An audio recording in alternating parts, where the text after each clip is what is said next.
नमस्कार. कलिंगडचा ज्यूस बनवण्यासाठी प्रथम आपण कलिंगड कापून घेतलं, बारीक बारीक फोडी केल्या आणि त्या आता मिक्सरमध्ये टाकल्या.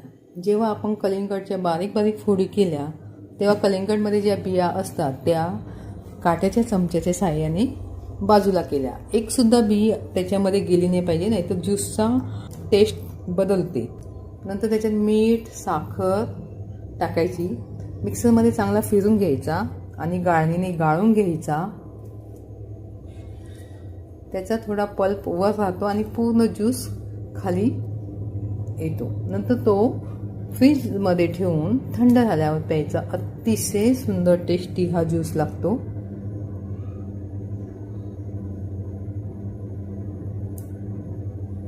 त्याच्यावर मी सजावटीसाठी पुदिन्याची 2 पानं ठेवले. हा फ्रीजमध्ये ठेवून एकदम छान वाटतो, छान लागतो. आता आपण बनवणार आहोत खरबूजचा मिल्कशेक. याच्याही आपण बारीक फोडी केल्या, सालून घेतला. नंतर त्याच्यात दूध मिक्सरमध्ये टाकल्या, फोडी दूध टाकलं, बर्फ टाकला, थोडी साखर टाकली, कारण खरबूज पण गोडच असतं. मिक्सरमध्ये बारीक फिरून याला गाळून घ्यायचं नाही, हा डायरेक्ट घ्यायचा.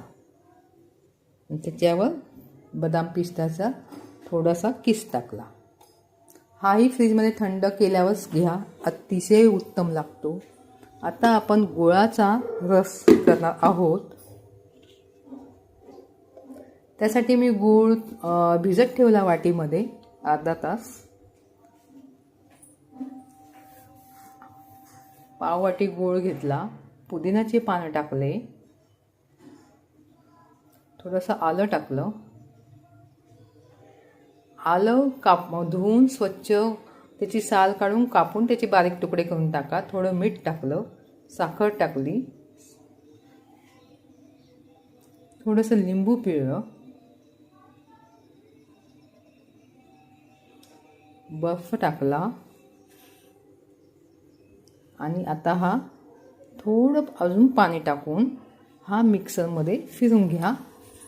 मिक्सरमधून फिरून घेतल्यावर गाळून घ्या.